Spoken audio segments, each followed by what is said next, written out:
You are listening to Reddit Tales. Today's story is about a man whose girlfriend tells him she is embarrassed to bring him around her friends and how he quietly walks out of her life. As you listen, notice the exact moment where you think he was right to stop trying and start packing.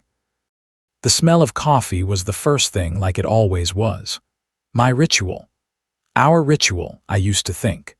I poured dark roast into her favorite mug, the white one with the chipped handle she refused to let me replace, and added a splash of oat milk. Morning sun cut through the blinds, painting narrow stripes across the kitchen floor. It was a Saturday, quiet, full of potential. I could hear her in the bathroom, the hair dryer winding down. A memory flashed in my mind without asking. 2 years ago, camping in that brutal rainstorm. The tent leaked. We were soaked and shivering. She laughed until she cried, calling me ridiculous for trusting a $30 tent in a monsoon. I rigged a tarp. She kissed me with cold lips and said, "My resourceful guy." Those words had warmed me more than any fire. "Coffee is ready," I called out, sliding the mug onto the counter. "Be out in a sec," she said. Her voice was clipped, busy. I went to the bedroom and pulled out a dark blue button-down shirt from the closet. She had bought it for me last Christmas. "For when you need to look sharp for my work people," she had said. I was putting in effort. Her closest friend, Sarah, was having a birthday brunch at some new place downtown. All the partners were going. I had met Sarah's boyfriend, Mark, a few times. Sales guy. Loud. Always dropping names of restaurants I had never been to. But I could hold my own. I had even looked up the menu so I could talk about the saffron-infused avocado toast and not feel lost. She came out of the bathroom, all ready. Her hair fell in perfect waves. She smelled like expensive perfume and shampoo. She glanced at me as I fastened my watch, but her eyes were on her phone. "You almost ready?" she asked, still scrolling. "Yeah," I said. "Just have to grab my shoes. That place looks cool. I read they forge their own cutlery or something." I tried to keep my tone light and interested. She did not answer. She picked up her coffee, took a sip, set it down, and then turned to face me. She leaned back against the counter and finally looked at me. Her expression was not angry or sad. It was blank and practical, like she was about to give me a short to-do list. "You are not going with me today," she said. The words were so flat they did not land at first. I smiled in confusion. "What? I thought I was invited. Sarah's boyfriend is going, right, Mark?" she sighed. The kind of sigh you give a child who is not catching on. "Look," she said, folding her arms. "My friends are embarrassed when I bring you around." The air left the room. "It is just not a good fit," she went on, her gaze sliding past me. "You are not like them. You do not get the same things." The conversations just die. Sometimes the cruel part is not what they say, but how casually they say it. "Sarah said last time you tried to explain how a catalytic converter works when they were talking about carbon offset credits," she added. "It was awkward for everyone." My mind flicked back to that rooftop bar last month. Mark had been loudly wrong about emissions trading. I had quietly corrected a basic point. I thought I was contributing. She squeezed my hand under the table so hard it hurt. I thought it was a thank you. "So," she said, voice firm now, verdict delivered, "just stay home. Clean the garage or something. I will be back by dinner." She picked up her small, expensive purse and walked toward the door. I stood there, the dark blue shirt suddenly feeling like a costume. Like I was dressed up for a play I was not allowed to perform in. This was not a fight, not something said in anger. This was calm, premeditated. She had talked about me with her friends. They had labeled me embarrassing. She agreed and then let me get dressed and make her coffee before telling me. All the little moments snapped into place. The way she had started editing my stories before I told them to her group. The way she waved her hand when I mentioned my job in network security, saying, "He is in computers." The slow fade of invitations to her work events. I thought she was protecting my time as an introvert. She was protecting her social status. Heat crawled up my cheeks, then a wave of cold clarity pushed it back down. This was the truth. Maybe it had been the truth for a long time. I was just the last one to admit it. She had her hand on the doorknob. I did not yell, I did not plead, I did not ask what I could fix. The switch flipped. The man who wanted to fix things for her disappeared in that moment. "Okay," I said. My voice was quiet and steady, it did not even sound like mine. I reached up and began to unbutton the shirt. One button, two, she glanced back. For a second I saw something in her eyes, not regret, just surprise. She had expected a scene, not silence. "Good," she said. "We will talk later." She opened the door and left. The door closed with a soft click. Her heels faded down the hallway. The apartment changed in an instant. Moments before, it had felt like our place. Now it was just a box with her smell in it. The stripe of sunlight on the floor was just light on cheap laminate. Her mug of coffee sat on the counter, cooling. Embarrassed. The word echoed in the quiet. It did not stab anymore. It explained. With that explanation, every last thread I had been holding onto snapped. The blue shirt slid off my shoulders and pooled on the floor. "Okay," I said again, but now it meant something else. It was not agreement. It was decision. My first move was not emotional. It was practical. I went to my nightstand and pulled out the small fireproof box where I kept my passport, my car title, and emergency cash. She did not know about it. I had always pictured using it for a medical bill or a sudden repair. This counted. This was an emergency for my life. I opened my laptop. My hands did not shake. I pulled up the spreadsheet where I managed our bills. She called budgeting soul-crushing for people with no vision, so I handled everything. I removed my autopays for the rent and utilities, effective immediately. I transferred my half of last month's bills from our joint account into my personal account. Then I closed the joint account entirely. The whole thing took 90 seconds. Then I pulled out my old duffel bag and suitcases and started packing. Bedroom first, my clothes, my shoes, my books. I did not sort or reminisce. Each item got a simple decision, mine or not mine. Mine went into a case. Anything that was a gift from her or symbol of us stayed exactly where it was. The sweater she bought me for my birthday stayed on the hanger. The framed photo from our trip to the coast stayed on the shelf, my smiling face now just scenery in her story. In the bathroom, I took my razor, my shaving cream, my deodorant into a small toiletry bag. The expensive cologne she chose for me stayed on the counter. In the living room, I took my technical manuals, history paperbacks, and a few sci-fi novels she called escapist. I left the heavy coffee table books on architecture and fashion. I unplugged my PlayStation and the small monitor I used with it. The huge TV we bought together stayed. I did not need it. In the garage, I collected my toolbox, my workbench gear, my mountain bike, the things that made me unrefined in her eyes. The proof that I could actually fix things instead of just talk about them. I loaded them into my car with care. Halfway through, my phone buzzed. A text from her, sent from the brunch table, no doubt for an audience. Ordered the truffle eggs. You would hate it. So rich. Garage looking better. I stared at the screen, the casual cruelty, the assumption I was still there, still obedient. I set the phone to silent and put it face down on the counter. No reply. I called Leo, my oldest friend from trade school, the one she once called unambitious but harmless. "Leo, I need a favor," I said. "I need to move a bed and dresser today, maybe crash on your couch tonight." He did not ask questions. "Text me the address, I will be there in an hour.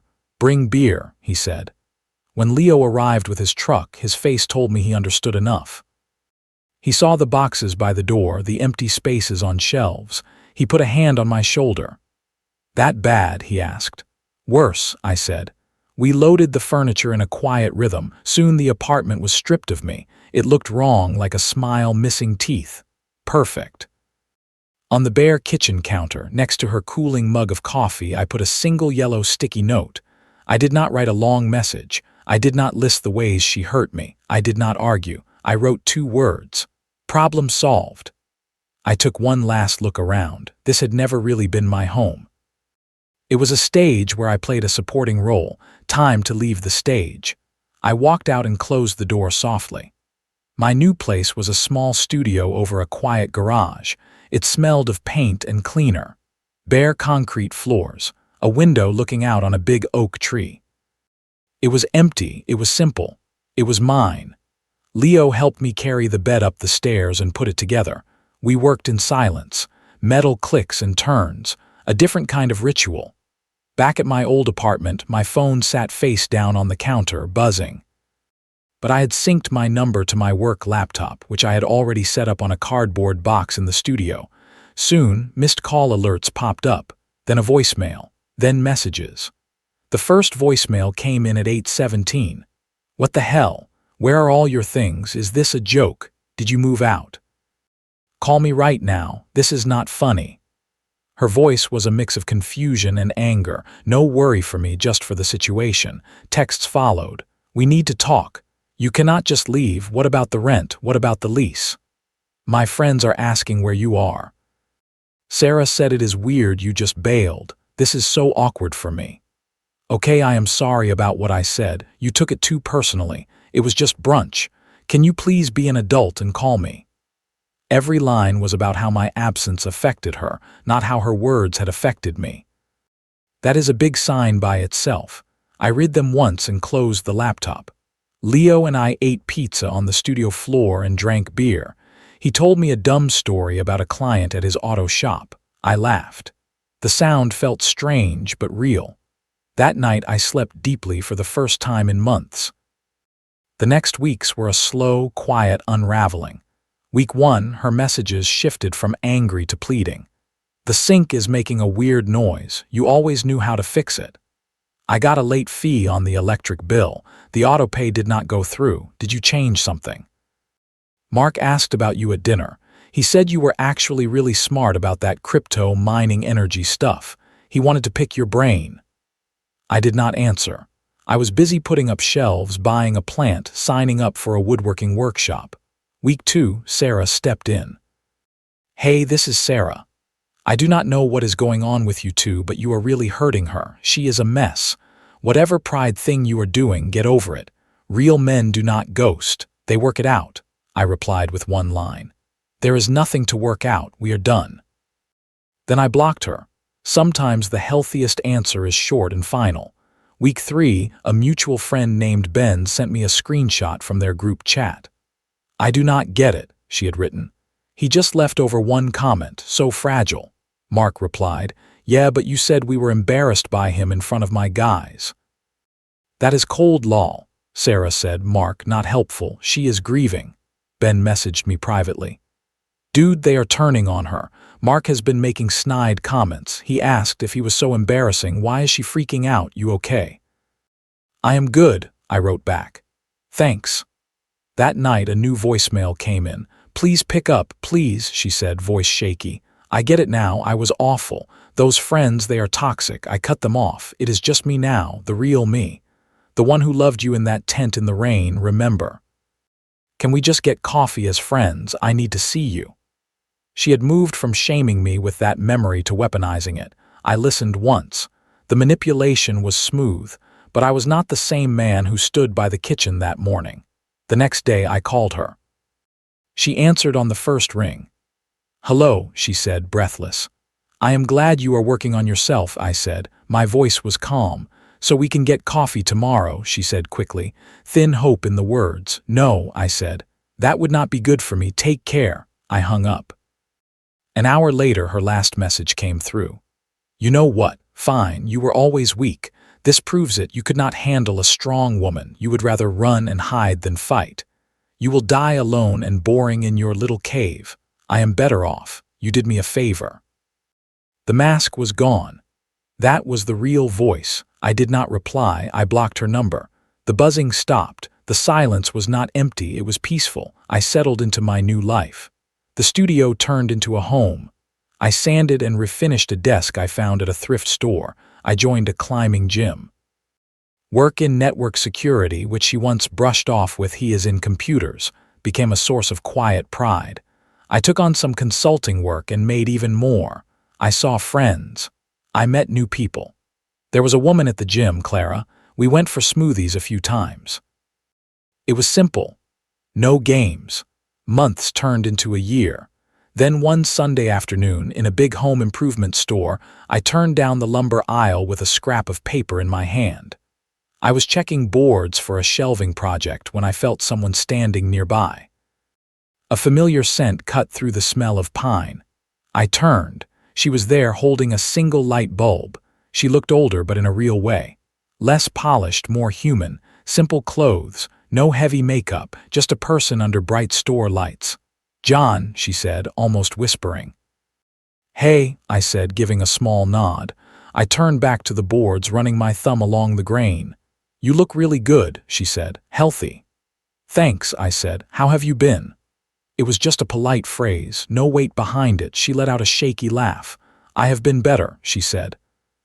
"Been through it. Therapy. I got a job at a library. It is quiet. I am trying to be a real person." She stepped a little closer. I did not move away, but I did not step toward her either. "I think about that day all the time," she said. What I said, it was monstrous. "I do not know who that person was." "It is good you are figuring that out," I said. "I miss you," she said quickly. "Not like, let us get back together. I know that ship has sailed. I am not stupid. I just miss my friend, the person who knew me before I tried to be someone else." It was the most honest thing she had said to me in years. I nodded slowly. "I am glad the library job is working out," I said. "Quiet is underrated." I put a straight board of maple into my cart. "For what it is worth," I added, "I do not think about that day or that person." The hope in her eyes broke. My words were not meant to cut. They were just true. "The person you are remembering," I said, "the friend from before, I am not him anymore either. That guy stayed in that apartment. This version of me is happier. My life fits." Tears filled her eyes, silent and real this time. "So there is no room even for a coffee?" she asked softly. I gave her a small, sincere smile. "My life is really full right now," I said. "I have learned to protect my peace. It is nothing personal. I truly hope you find yours." And I meant it. I did not want revenge, I just wanted distance. I tapped my list. "I have to grab some brackets," I said. "Take care of yourself, okay?" I pushed my cart down the aisle. The wheels hummed on the polished concrete. I did not look back. Behind me, somewhere between stacks of lumber and a single light bulb, she stood with the full knowledge that whatever story she once told herself about us was over. Ahead of me, in my cart, were the boards for new shelves in a home that was fully mine. Now, here are some lessons from this story. Lesson 1. When someone tells you they are embarrassed to bring you around their friends, take that seriously. They are telling you how they see you.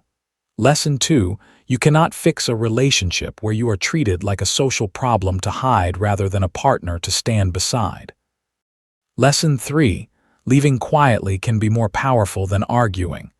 You do not owe a speech to someone who has already decided what you are worth. Lesson 4. Protecting your peace is not cruelty. It is a basic form of self-respect. Lesson 5. Real love does not require you to shrink your interests, your work, or your personality just so someone else feels more impressive in their friend group. Lesson 6. Sometimes karma is simple. People who treat others as replaceable often find out how lonely it is when those people really leave. What about you? At what point would you have walked away in this story? When she called him embarrassing, would you have stayed to talk or started packing like he did? Have you ever had someone make you feel small around their friends? Share your thoughts in the comments.